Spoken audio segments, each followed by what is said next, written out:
ඔබට සුබ දවසක්. අද ස්වාමීන් වහන්සේගේ වචනය අපිට එන්නේ අර රෙෆිඩිම් කියලා තැනක් තිබුණා. ඒකේ මොනවද තිබුණේ? සෙනගට වතුර තිබුණේ නෑ ඔන්න ආයතසරයක්.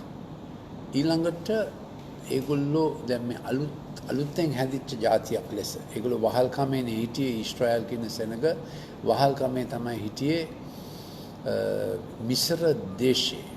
1000 ක්‍රිස්තු පූර්ව 1900 විතර තමයි ඒගොල්ලෝ ගියේ. ඊට පස්සේ ටික කලක් අවුරුදු 30ක් විතර හොඳින් හිටියා. ඒගොල්ලන්ගේ කෙනෙක් රටේ අගමැතිව හිටියා ජෝසප් කියලා. ඊට පස්සේ ක්‍රිස්තු පූර්ව 1450 වෙනකොට ඒගොල්ලෝ බොහොම අයතටපත් වෙලා තමයි හිටියේ. වහල්ලු හැටියට අවුරුදු 400ක් ඒගොල්ලෝ හරියට දන්නවනේ වහල්ලුන්ට සලකන හැටි. කොහොම හරි දැන් මාසේ දවස් කීපයකින් නැත්නම් සති කීපයකින් මහත් බලවත් හස්තයක් දිගු කරලා මේගොල්ලෝ ඔක්කොමම ගලවාගෙන ආවා. පාරාවට තරවටු කරලා දැන් වහන්සේ ගලවාගෙන ආවා දෙවියන් වහන්සේගේ ජාතිය ලෙස. ලෝකේ පළවෙනි සැරේට දෙවියන් වහන්සේගේ ජාතියක් දැන් වහන්සේ හැදුවා. දැන් වහන්සේගේ දේශයක් තියා ගන්න පිණිස උන්ට පොරොන්දු දේශයට එක්කගෙන ගියා. ඒක අලුත් අදහසක්. ඊට ඉස්සෙල්ලා හිටිය ආබ්‍රහම් ඊසාක් යාකොබ් ඔවුන්ගෙන් පැවති පවුල. ඒගොල්ලෝ මිස්රයට යනකොට 72ක් ගියා. මිස්රේ ඉඳද්දි අවුරුදු මේ 430 තුල ඒගොල්ලෝ පිරිමි විතරක් අවුරුදු 20ට වැඩි පිරිමි විතරක් 6 ලක්ෂයක් වුණා. එතකොට අපි දන්නවා අවුරුදු 20ට අඩු පිරිමිත් ඉන්න ඇති අඩුම ගානේ 4 ලක්ෂයක්වත්. එතකොට අඩුම ගානේ නෑ ඊටත් වැඩි. දැන් පවුල් වෙනවනේ. පිරිමි 6 ලක්ෂයයි, කාන්තාව 6 ලක්ෂයයි. ළමයි එහෙම ඔක්කොම ගත්තම කොහොමත් මිලියන් 3.6ක්වත් අඩු ගානේ හිටියා. කොහොම හරි ඔක්කොම ಜಾති ඒගොල්ලෝ දැනවාසේ ඒගොල්ලන් එළියට කැඳවගෙන ඇවිල්ලා රතු මුහුදක් කියන කහරා ගිහිල්ලා මෙන්න මේ ජය ගීතේ ඒගොල්ලෝ ගායනා කරා. මොකද ඒක අපිට අවශ්‍ය වෙන්නේ අද මම නැගින්නකොට මට ඇහුණා ටැමරින් එකක්. ඒක ඉංග්‍රීසියෙන් ටිම්බ්‍රල් කියලා කියනවා. ඒක ගහනකොට ඒකේ හමක් තියෙන එකට බුම් බුම් බුම් කියලා යුදමේ මාච් එකක් එනවා. ඉතින් මේ කාලේ දැන් වහන්සේගේ දරුවෝ ඒ වගේ සංවරයකින් අවධානයකින් සහ සූදානමකින් සිටින්න අවශ්‍යයි. ඒ වගේම ටිම්බ්‍රල් එකේ ප්‍රීතිමත් හඬක් එනවා. ටින්ක්ලින් ටින්ක්ලින් ටින්ක්ලින් කියලා ප්‍රීතිමත් සීනු වල හඬ. ස්වාමීන් වහන්සේගේ ප්‍රීතිය අපේ ශක්තියයි. එහෙම කාලයක්. එතකොට මේ රෙෆිඩිම් වල වෙන මොනවද උනේ? රෙෆිඩිම් කියන ඒ සිද්ධිය තිබෙන්නේ නික්මෑම පොතේ 17 වෙනි පරිච්ඡේදයේ. නික්මෑම පොතේ 17 වෙනි පරිච්ඡේදයේ තමයි රෙෆිඩිම් තියෙන්නේ. පළවෙනිම තැන එතන ඒගොල්ලන්ට ගලක් පළල වතුර දුන්නා. ඉතින් අපි මේ කාලේ බලාපොරොත්තු වෙන ආර්ථිකය අමාරු වෙනකොට දෙවියන් වහන්සේගේ ක්‍රමවලින් දෙවියන් වහන්සේගේ සැරයටින් දෙවියන් වහන්සේගේ මඟ පෙන්වීමෙන් ගලක් පලා වතුර දෙනවා වගේ ආශ්චර්යමත් උපකාර දේවදරුවන්ට තියෙයි කියලා. අපි ඒක ඉල්ලා සිටින්න ඕන. ඒක අවශ්‍යයි. මොකද මේ කාලේ මුළු පොළොවම කේන්ද්‍රීයමට යන කාලයක්. පොළොව ගාවිනා ඉඳන අඳෝනා කියනවා මුර්ගය ගොරවනවා. කවුද මුර්ගය කියන්නේ? ඒ කියන්නේ ඉන්දේරු නොවි ලෝකය පාලනය කරන ඒ රටවල්. ඒගොල්ලෝ ගොරවනවා. ඒගොල්ලන්ගේ ගැරවීම වැඩි වෙලා තියෙනවා. මොකද මේ අවසාන කාලේ දේශයන් සෑදීගෙන එන හැටි. කොහොම වුණත් ඒ රෙෆිඩිම් වලදී ඒගොල්ලන්ට ලොකු වතුර ගංගාවක් තරමට ගලක් පල්ලලා වතුර දුන්නා දෙයන් වහන්සේ. ඊළඟට එතනට ආවා ඉතින් මේක ලෝකේ හැටි.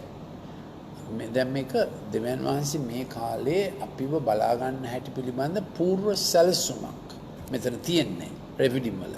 නික්මෑම 17 වෙනි පරිච්ඡේදයේ ඒගොල්ලන්ට ආශ්චර්යමත් ලෙස සැපීමක් ලබා දුන්නා වතුරට. ඉතින් අපි කියනවා මේ ආශ්චර්යමත් සැපීම හැම අතින්ම ලබා දෙන්න කියලා දේවදරු කැලට. එතකොට අමලෙක් කියන සතුරා වුන්ට විරුද්ධව ආවා.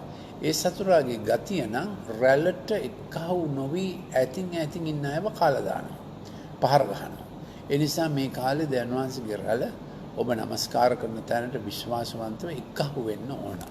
අමලෙක්ගේ ගතිය තමයි divide and rule. උන් වෙන් කරලා එයා පහර ගහනවා. ඉතින් මතේ 24 කියනවා 8වෙනි පදේ ලෝකේ ගාවිනා වැඩි වෙන තුන එක උදහස් වෙනවා. එකිනෙකා පාව දෙනවා. මතේ 24:10. ඊළඟට ඔවුන් මේ රැවටෙනවා වැරදි ඉගැන්වීම් වලට, බොරු අනාගත වක්‍ර වලට. තුන්වෙනි එක ඔවුන් අයිතුකම් ප්‍රචාර වලට යනවා ලෝකේ වගේ. මොකද ඔබ කියන්නේ එහෙම වෙන බවක් පේන්න තියනවාද? ඔය නෝගේ කාලෙත් ඔකුණනේ. ඒ කියන්නේ සෙද්‍ය වංශය, දේවබක්තික වංශය, කායින්ගේ වංශය, දේව අභක්තික වංශය. නෝගේ කාලෙට එනකන් දෙගොල්ලෝ දේවබක්තික වංශය, දේවබක්තිය රැකගෙන හිටියා. නෝගේ කාලේ දෙගොල්ලෝ එක වගේ මිශ්‍ර වුණා. ඉතින් එතකොට දැන් මාසි තීරණය කරා දැන් මේගොල්ලෝ කාලා දානවා. ඒ නිසා මම මේ ගැන තීරණයක් ගන්නවා කියලා. දැන් කොවිඩුත් එහෙමයි. ලෝකෙට දුන්නු සම්පත් මිනිස්සු තමුන්ට ඕන ලෙස පාවිච්චි කරන්න ගත්තා. දැනුත් දේව දරුවොත් උදහසට යෑම, බොරු ඉගැන්වීම් වලින් රැවටිලා, තුන්වෙනි එක අයිතුකම සහ අපචාරය පහසුවෙන් කරනවා දේව බයක් නැතුව. ඇත්තද නැද්ද? ඉතින් මේක පරීක්ෂා කරලා බලන්න ඕන. ඉතින් මේ ලෝකයේ සම්පත් නාස්ති කරලා මිනිස්සු Tamanට ඕන විදියට එක ලෝකේ ලොකුම මේ ව්‍යාපාරය කර්මාන්තය තමයි අවි ආයුධ. දෙක තමයි මෝටෝ ඉන්ඩස්ට්‍රි එක. ට්‍රක්ස් රථ ආරෝමය. ඉතින් අපි දන්නවා ඉස්සර නම් කාර් එකක් ගත්තම අවුරුදු 20ක් පාවිච්චි කරනවා. දැන් ඉතින් අවුරුදු 3න් තව එකක් ඕන කියලා මොඩල්ස් වෙනස් කරනවා. ආරෝමයම ගොඩක් ලෝකේ සම්පත් කාබාසිනිය කරනවා. තුන අරක්කු සහ දුම්කොළ යන ද්‍රව්‍යයන්. ඒකටම එකතු කරන්න වෙනවා. ඉතින් හෙරොයින් වගේ ළඟට රස කැවිලි, සෙල්ලම් බඩු, ෆැෂන්, කොස්මටික්ස් සහ ඊළඟට මේ සෞඛ්‍ය විකුණාගෙන කෑම. ඒ කියන්නේ දැන් ෆැෂන් කරන්න, ෆැෂන් ඩිසයින් කරන්න එක එක જાති ඇඳුම් හදන්න ඕන. ඒ වගේ එක જાති ලෙඩ හදන්න පටන් අරන් තියෙනවා, වෛරසුයි වැක්සීනුයි. ඉතින් එතකොට දැන් වහන්සේ කියනවා මගේ සම්පත් මේ විදිහට කාබාසිනියා කරා ඇති. ඒක නිසා කොවිඩ් ආවා. කොවිඩ් එව්වේ දැන් වහන්සේ නෙමෙයි. මනුෂ්‍ය කරන දූෂ්‍යකම්ම ඔවුන්ගේ ඔළුව පිටට කැරකුණු එකයි. විශේෂයෙන්ම විද්‍යාව අවනීතිය ලෙස කරන එක මනුෂ්‍යයන්ගේ ඔළුවට ආවා. දැන් ඉස්සර මිනිස්සු ආගම අබින් කියලානේ කාල් මාක්ස් කිව්වේ. දැන් මිනිස්සයාගේ අබින් වෙලා තියෙන විද්‍යාව. ඒ කියන්නේ විද්‍යාවේ මොනවා කිව්වත් ඒක දේවත්වයෙන් සලකනවා. ඉතින් මිනිස්සු දන්නේ නැහැ විශාල වශයෙන් විද්‍යාඥයෝ මේ බෙහෙත් හා ලෙඩ සම්බන්ධයෙන් මහා පරිමාණ දූෂණ කරනවා, සෞඛ්‍ය නැති වෙන වැඩ කරනවා. එතකොට ආහාර වෙනස් කරන විදිය, ජෙනටිකලි මොඩිෆයි කරන විදිය, ඔය වගේ ඊළඟට ඇග්‍රෝ කෙමිකල්ස්, කෘෂි රසායනික ද්‍රව්‍ය, ඊළඟට ප්‍රතිශක්තිය නැති කරන වැඩ, ඊළඟට පීඩොෆීලියා, මනුෂ්‍ය ශරීරය සමග කරන දූෂ්‍යකම් නිසා අපචාරය, අයිතුකම සහ සෞඛ්‍ය හරියට පිරිහිලා ඒක ලොකු ඉන්ඩස්ට්‍රි එකක් වෙලා. ඒ කියන්නේ ලෙඩ ඇති කරලා ඒකට එක එක ද්‍රව්‍ය නේද මිනිස්සු කොච්චර පෙති ගිලිනවද? ඇයි මේ මෙච්චර පෙති ගිලින්නේ? බයයි. ඔවුන් ජීවත් වෙන ශෛලිය හරි නෑ. ඩයබටිස් වැඩි වෙලා, ප්‍රෙෂර් වැඩි වෙලා, ස්ට්‍රෙස් වැඩි වෙලා, පොඩි ළමයින්ගේ ලෙඩ වැඩි වෙලා, ආසාත්මිකතාව ගොඩාක් වැඩි වෙලා. ඉතින් මේක කනගාටුදායක තත්වයක්. එවැනි ලෝකික අපි ජීවත් වෙන්නේ කොහොමද කියන එක තමයි අද ස්වාමීන් වහන්සේගේ දර්ශනීය උපකාරය. ඉතින් රෙෆිඩිම් වල ඔහොම වුණාම මෝසෙස් කන්දට නැග්ගා හූර්සා අරුන් සමග ඒ පරම්පරාව යාඥා කරා. රෙෆිඩිම් වලම ස්වාමීන් වහන්සේ මාගේ දජය යාවේ නිස්සි අපිට මේ තත්ත්වයේදී අපිට ජයග්‍රහණය දෙන්නේ අපේ හිස මත තියෙන බැනර් එක ස්වාමීන් වහන්සේ අපගේ ජය දෙන දජය. අපිට වෙන පක්ෂපාතිකම් නැත. වෙන කොඩියකුත් නැහැ අපිට. ඊළඟට එතනදී මෝසෙස්ගේ පරම්පරාව ආඥා කරන අතර යොෂුවගේ පරම්පරාව කමිෂන් කරා ඊළඟ පරම්පරාව අතඅකුලගෙන ඉන්න බෑ, සෙල්ලම් කරමින් ඉන්න බෑ. ඒගොල්ලෝ දැන් ඒගොල්ලන්ගේ වැඩේ බාර ගන්න අවශ්‍යයි. මේ ගැන පියවරු ප්‍රඥාවන්ත වී තරුණයන්ට අවශ්‍ය ස්ථානය පවරා, අවශ්‍ය උපදේශය පවරා දැන් වහන්සේගේ කැඳවීම වටහා දෙන්න ඕන. ඉතින් මේකෙන් අපිට ජය ගන්න පුළුවන්. හැබැයි 110 ක්‍රිස්තු භක්තියෙන් නම් ජය ගන්න බෑ. ඉරිදට විතරක් එනවා ඉරිදටත් එන්න හිතෙන්නේ නැහැ. ඒ ක්‍රිස්තු භක්තියෙන් නම් මේ සටන ජය ගන්නට බැරිය. දැන් අපිට අවශ්‍ය ඔබගේ ශක්තිය 51%. majority shares. මාගේ ජීවිතයේ බහුතර කොටස් දෙවියන් වහන්සේට අයිතියි. ඒ ඇදහිල්ල ප්‍රාණවත් වෙනවා. ඒ ඇදහිල්ල ජය ගන්න. ඉතින් මේ කාලෙම අපිට පේනවා දෙවෙනි තෙසලෝනි 4 යනවා අයුතුකමේ අභිරහස බලවත් ලෙස ක්‍රියා කරනවා. දෙවෙනි තෙසලෝනි දෙවෙනි පරිච්ඡේදයේ 4 වෙනි පදයේ කියනවා ඒ පාපේ මිනිසාම දේව සභාවේ ඉඳ ගන්න හදනවා තමාගේ ආධිපත්‍ය පතුරමින්. එච්චර රැවටිලිකාර කාර්යයක්. එච්චර රැවටිලිකාර කාලයක් මේ. ඒ අතරතුර ස්වාමීන් වහන්සේගේ දේව භක්තිකමේ අභිරහස. මොකද දේව භක්තිකමේ අභිරහස? පිලිප්පි 2 උන්වහන්සේ යටහත් වී 16 ලෙස කුරුසියේ මරණය දක්වා උන්වහන්සේ යටහත් වූසේක. ඒ නිසා සීල් නාමයන්ට වැඩි උසස් නාමයක් උන්වහන්සේට දී ඇති. එහෙම තමයි අපි දෙවියන් වහන්සේගේ ශුද්ධ ජාතිය වෙන්නේ. අපි රාජකීය පූජක පරපුරක් වෙන්නේ. ඒ වගේම දෙවියන් වහන්සේ සන්තක සන්තකක් වෙන්නේ. ඒ වගේම තෝරාගත් වංශයක් වෙන්නේ. ඒක වෙනකොට දේශයක ඒ බැටළු වංශය වැඩි වෙන කල්හි අර එළු ගෝත්‍රයේ වැඩ පරාජය වෙනවා. මොකද හිතන්නේ? ලංකාවේ බැටළු වංශය වැඩි වෙයිද? එළු ගෝත්‍රය වැඩි වෙයිද? ඔබට කොහොමද පේන්නේ? දේවදරුවා තුල බැටළු ගතිය වැඩි වෙනවද? එළු ගෝත්‍රික ගතිය වැඩි වෙනවද? ඒක නේද ප්‍රශ්නේ. අපි ලෝකේ වගේ වුණොත් අනිනවා, කුරෙන් වතුර පාගනවා, උඩඟු වෙනවා, වැට කඩනවා, ගහනවා. මේ ශෛලියෙන් නම් දේව භක්තියකම ජීවත් වෙන්න බැරි. ඉතින් අපි පසුතැවෙනවා මේවා ගැන නේද? එක සභාවක් අනිත් සභාවෙන් හොරකම් කරනවා, උස්සගෙන යනවා. මොකද්ද මේ නේද? හරිම මේ අවනීතිශීලී ගතිය. දැන් මේවා අපෙන් පහ වෙලා මේ ගැන පසුතැවෙනවා. අපි කියනවා ස්වාමීනි මේ කාලේ ඔබ වහන්සේගේ ටිම්බ්‍රල් එක. මොකද්ද ටිම්බ්‍රල් එක? බුම් බුම් බුම් බුම්. ඊළඟට ටින්ක්ලි ටින්ක්ලි ටින්ක්ලි ටින්ක්ලි කියලා ස්වාමීන් වහන්සේගේ ප්‍රීතිනාදය. නෙහෙමියා කිව්වා ස්වාමීන් වහන්සේගේ ප්‍රීතිය මගේ ශක්තියයි. එයා එකාතකින් වැඩ කරන උපකරණය. අනිත් අතින් සටනට ආයුධය. එහෙමයි ඒගොල්ලෝ පවුර හැදුවා නේද? ඉතින් අපිත් කියනවා ස්වාමීනි මේක ඒ වගේ දවසක්.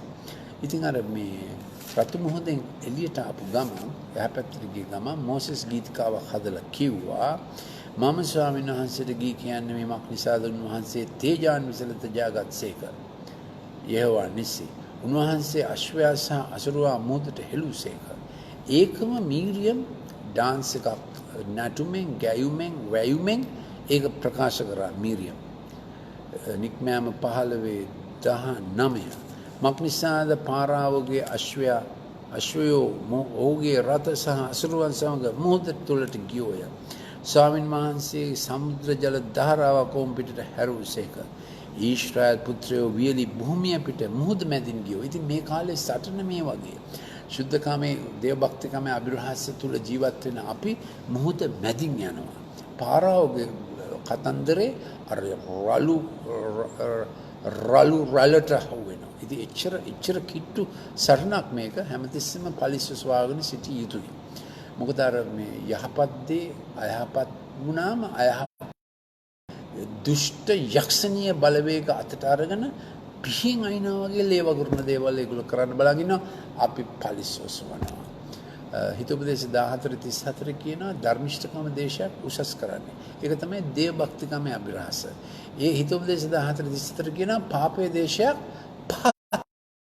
කරන්නේ. ඔබ මොකද කියන්නේ ලංකාවේ කොහොම වෙයිද? මේක දේශපාලකයන්ගේ ප්‍රශ්නයක් නෙවෙයි සභාවේ අවශ්‍යතාවය. ස්වාමීන් වහන්සේගේ ශුද්ධකමේ අභිරහසට ක්‍රියාවලියට ක්‍රියාදාමයට ගම්‍යතාවයට අපි ඇතුල් වෙන්න අවශ්‍යයි. ටික කාලයයි තියෙන්නේ. මොකද ලෝකේ අඳුනා කියනවා මුර්ගයා ගාලා ගොරවන. ඉතින් මේ මීරියමුත් මොසෙස්ගේම පදේ කිව්වා ආරොන්ගේ සහෝදරියෝ මීරියම් ප්‍රොපේත දූ තුමෝ රබාන කතින් යන ටිම්බ්‍ර බුම් බුම් බුම් බුම් ටින්කලි ටින්කලි ටින්කලින් කියලා ජයනාදයයි මා ඡණ්ඩයි. සියලු ස්ත්‍රීහු රබන් නැටුම් ඇතුව පස්සේ ගිය මීරියම් ඔවුන්ට උත්තර දෙමින් මොසෙස් කිව්ව එකම කරා. ඒක තමයි ප්‍රොෆෙටස් කරන්න ඕනේ අපොස්තල් කිව්ව එක තමයි. මෝසස් කියපු එක තමයි මීරියම් කරේ මේ අවස්ථාවේදී. පස්සේ අර පොඩ වැරදුනා. ඉතින් අපොස්තලවරයා කියන එක තමයි ප්‍රොපේතවරයා කරන්න ඕනේ. ඒක අවශ්‍යතාවය. නැත්නම් ප්‍රොපේතවරු තැන් වල ඇවිද ඒගොල්ලන්ගේ අනාගත වාක්‍ය කියන ධර්මයක් දේ වචනේ නැත. ඒ අපොස්තලවරයා මෝසස් කියපු දෙම මීරියම් කිව්වා ස්වාමීන් වහන්සේට ගායනා කරා. මක්නිසාද උන්වහන්සේගේ තේජාන්විත ලෙස ජයගත්සේක උන්වහන්සේ අශ්වයා සහ අසුරුවා මුහුදට හෙළුසේක. ඉතින් විශේෂයෙන්ම අර පාරාව අශ්වයා අසුරුවා දෙවියන් වහන්සේගේ කරිකුලම තමයි ඒවා අපිට අයිති වැඩ නෙමෙයි. දෙවියන් වහන්සේගේ සරකම දෙවියන් වහන්සේ බලා ගන්නවා. දෙවියන් වහන්සේගේ යහපත්කම සමග වැඩ කිරීම අපිට දීලා තියෙනවා. දැන් දේවදරුවට මේ ශ්‍රම විභාජනය තේරුණාද? ඒක නිසා දේශපාලනඥයන්ට රාජ්‍ය ප්‍රධානියාට වෙන අයට ඇඟිලි උරුක් කරලා කතා කරන්න බෑ. මහා සද්දෙන් කතා කරන්න බෑ. අපි යටහත්කමින් ඒගොල්ලන්ට ස්වාමීන් වහන්සේගේ යහපත්කම දැනෙන්න කියලා යාඥා කරනවා. ඒක තමයි අපේ පාඨ මාලාව. ඉතින් මම කැමති බලන අවසාන වශයෙන් මේ කොහොමද මේක වෙන්න යන්නේ? දේවභක්තිකමේ අභිරහස කොහොමද ක්‍රියා කරන්නේ? පාපේ අයිතුකම කොහොමද අර අයිතුකමේ අභිරහස කොයි විදිහටද ලෝකයේ ඇදගෙන යන්නේ නැතිව ලෝකෙට මඟ පෙන්වන තරමට සබාව ශක්තිමත් කරන්නේ කෙසේද? ශක්තිමත් වන්නේ කෙසේද? නැත්නම් අපි ලෝකයේ විසින් ඇදගනු යනු ලැබුවොත් උදහසට රැබිට්ලිකාරකමට සහ අයිතු අපචාර වලට ලෝකයේ අපි වැදගෙන යන්න බෑනේ. අපි ලෝකෙට මඟ පෙන්වන්න අවශ්‍යයි. රෝම 8 තමයි අපේ පාඨමාලාව. රෝම 8:18. මේක ඊයේ ටිකක් කරා අද ටික වැඩියෙන් කරමු. මක්නිසාද රෝම 8:18 මේ වර්තමාන කාලයේ දුක් වනායි. ඉතින් වර්තමාන කාලේ දුක් එන්න වැඩි වෙනවා. මොකද දැන් මේ ලෝකෙට සාමාන්‍යයෙන් ටයිම් ටේබල් එකක් දුන්නානේ. දැන් කොහොම අවස්ථිතිය වැඩි වෙලා ඝර්ෂණය වැඩි වෙලා ස්වාමීන් වහන්සේ ලෝකෙට දුන්න යහපත්කම එන්න අඩු වෙලා දූෂ්‍යකම වැඩි වෙන කාලයක්. ඒක තමයි දුක. ඉතින් අපිට උන්වහන්සේ කියලා තියෙනවා මහිමයට එලිදරව් කරනු ලබන්නා වූ මහිමයට සමාන කරනු ලබන්නට. ඒක අපේ කරිකුලම් එක. දෙවියන් වහන්සේගේ මහිමය ප්‍රසාදයට ඇතුල් වෙලා ලෝකෙ වෙනස් කිරීම. ඔව්. ඒකට තමයි අපිව තබා තිබෙන්නේ. උසස් තන්නේ දෙවියන් වහන්සේට මහිමේද පොළොවේ මිනිසුන් අතරේ ශාලෝම්ද ඒ මැද ඉන්නේ මේ දෙවියන් වහන්සේට ප්‍රසන්න වූ ඔබ සහ මම. දෙවියන් වහන්සේගේ ප්‍රසාදෙ හිමු ඔබ සහ මම. එහෙම තමයි දේශය වෙනස් වෙන්නේ. ඉතින් වෙන මොනවද තියෙන්නේ? මක්නිසාද මැවිල්ල දෙවියන් වහන්සේගේ පුත්‍රයන්ගේ එළිදරව් වීම උනන්දු ප්‍රාර්ථනාවෙන් බලා සිටි. ඉතින් අපිට දෙන්න තියෙන එක තමයි දෙවියන් වහන්සේගෙන් හැමදාම එළිදරව් ලබනවා. ක්‍රිස්තු ගුණය අපෙන් ප්‍රකාශ වෙනවා. අපේ වැඩ ක්ෂේත්‍රයේදී අපිට ස්වාමින් වහන්සේ අලුත් අදහස් දෙනවා, ඉනෝවේෂන්ස් දෙනවා. අපේ කර්මාන්තය දියුණු කරන්න, අපේ කෘෂි කර්මාන්තය දියුණු කරන්න, ඔබගේ වැඩපොලේ බොස් ඔබ ගැන හිතනවා මෙයා නැතුවම බැරි කෙනෙක් අපේ වැඩපොලට. අනිත් අය අඩු වෙන විට ක්‍රිස්තු භක්තිකයා වැඩි වෙනවා. දෙවියන් වහන්සේට ප්‍රශංසා වේවා. මක්නිසාද මැවිල්ල නිෂ්ඵල භාවයට යටත් වුණා. ඒ වුණාට ක්‍රිස්තු භක්තිකයා සඵලයට බාර වෙනවා. ඒගොල්ලෝ නිෂ්ඵල වෙනවා. මැවිල්ල කියන්නේ එන්න මේගොල්ලෝ මැවිල්ල නාස්ති කරන්නේ. මැවිල්ලෙන් පව් කරා, ළමයි විකිනුවා, ලිංගික පාප කරා, ෆැෂන් කියලා කරා, එන්නම මැවිල්ල නාස්ති කරා. මුදුවරල කෑවා, මුදුවරලේ පව් කරා, ලස්සන තැනක් තිබුණොත් එතන හදලා එතරම් පව් කරනවා. ඒ විදිහට තමයි ලෝකෙ ගියේ නේද? ක්‍රූස් ෂිප් වල කොච්චර ගැම්බ්ලින් කරා. අපි දන්නවා ඉතින් ලෝකේ නිල නොවන කළු ආදායම වැඩි රජයන් තුලින් යන සුදු ආදායමට වඩා, නෛතික ආදායමට වඩා ආර්ථිකයක් අනීතිකව යන. එතකොට කොවිඩ් ආවා. ඒකයි උනේ. මක්නිසාද මැවිල්ල නිෂ්ඵල භාවයට ගියා. ඒ මැවිල්ල ජරාවේ වහල්කමින් මැවිල්ල ජරාවට යනවා. ඊළඟට කරප්ෂන් දූෂ්‍ය වෙනවා, වහල්කමට යනවා. දේවදරුවෝ දිව්‍ය උද්‍යෝගයෙන් නැගිටුනේ නැත්තම් අර පහළට යන එකට අපිත් අහුවෙලා පහළට යනවා. නමුත් අපේ උරුමය ඒක නෙමෙයි. උන්වහන්සේ කරුණා ගුණය හා දායනමෙත ඔටුන්නේ අපව පළඳනවා. ගීතා 103:4 ලෙස. අපේ මුඛයේ ප්‍රශංසාවේ ඇදහිල්ලේ වචනයක් තිබෙනවා. ඒකෙන් තමයි අපි ජීවත් වෙන්නේ. වහල්කමෙන් නිදහස් වෙන්න අවශ්‍යයි අපි. දැන් වහන්සේගේ දරුවන්ගේ මහිමේ නිදහසක් තිබෙනවා. ඔබගේ ප්‍රදේශයේ දේවදරුවෝ වැඩි වෙනකොට ඔබේ පරිසරය වෙනස් වෙනවා. ගඟේ මාළු වැඩි වෙනවා. අස්වැන්න විශාල වෙනවා. ලොකු වට්ටක් ගෙඩියනවා. එහෙම දේවල් වෙලා තිබෙනවා. ලෝකයේ එක තැන්වල ගුවටමාලා වල එහෙම මේවා දේව භක්තිකයෝ අත්දැකලා තිබෙනවා. ප්‍රදේශය වෙනස් වෙනවා. අපේ කඳුරු භූමියටත් එහෙම වුණා. අපේ කඳුරු භූමියේ තියෙන පමුණුගම ජාලයක සම්පූර්ණම වගුරු බිමක්. නමුත් අපි ඒකට ගිහිල්ලා යාඥා කරලා වැඩ කරන්න පටන් ගත්තම ඒක දැන් එහෙම වගුරක් නෙමෙයි. ඒක දැන් වහන්සේගේ අලංකාරයේ වාසය කරන තැන. දැන් අපේ අදහස ඒකේ ගොඩක් එළවලු බවන්න ඕන කියලා. ඔව්. දෙවන් වහන්සේගේ ඵල දරන ඔබට ගෙවත්තේ ඵලයක් දරමු නේද? ඔබගේ අත්තට ස්වාමීන් වහන්සේ දුන්නු වැඩයක් කරන්න අවශ්‍යයි. නැත්නම් අර ජරාවට යන ලෝකේ තියෙනනේ පසුගාමික ගතිය, ප්‍රතිගාමි ගතිය. ඝර්ෂණයට අහු වෙලා, පාපයට අහු වෙලා ඔබ සෞභාග්‍යයෙන් නැගී සිටින්න අවශ්‍යයි. සෞභාග්‍ය ගැන අනාගත වාක්‍ය කියන විතර නෙවෙයි වැඩේ කරන්න අවශ්‍යයි. ඒ මැවිල්ලම ජරාවේ වහල්කමෙන් නිදහස් වෙයි. අපි ආමින් කියමුද? මං ඉන්න භූමි භාගයේ ජරාවේ වහල්කමෙන් නිදහස් වෙනවා. ඒ ගැන මම වැඩ කරනවා. දෙවියන් වහන්සේගේ දරුවන්ගේ මහිමේ නිදහස්කමට පැමිණෙන්නේ. එහෙම තමයි පොළොව වෙනස් වෙන්නේ. අපි මේ ගැන තීරණයක් ගමු. අපි ජීවත් වෙන පොළොව වෙනස් වෙනවා. අපි ජීවත් වෙන ප්‍රදේශය වෙනස් වෙනවා. අපි ජීවත් වෙන රට වෙනස් වෙනවා. මේ දක්වා එක්ව මැවිල්ල කෙඳිරි ගන්නවා, ගාමිනා විඳිනවා. දැන් ක්‍රිස්තුස් වහන්සේ බැටළු පැටවානන් ලෙසනේ හිටියේ. සිංහාසනයේත් එළිදරව් 5-7 උන්වහන්සේව පෙනෙන්නේ ලේ වැගිරුණු බැටළු පැටවා. දැන් උන්වහන්සේ යුදා ගෝත්‍රයේ සිංහයා ලෙස හොරණෑ විනිශ්චයන් පටන් ගන්න යන කාලය ළඟට ඇවිල්ලා තිබෙන්නේ. ඉතින් අපි ලෑස්ති වෙනවා ස්වාමින් වහන්සේ සමිඳුට හමුදාවා ගොඩ නැගේ ඒ කාලයට ඇවිල්ලා තිබෙනවා. ඉංග්‍රීසියෙන් තව ගීතයක් තිබෙනවා God's got an army marching through this land, deliverance is their song, healing in their hands. ඔවුන්ගේ ගීතය මිදීම, ඔවුන්ගේ අතේ සුවය.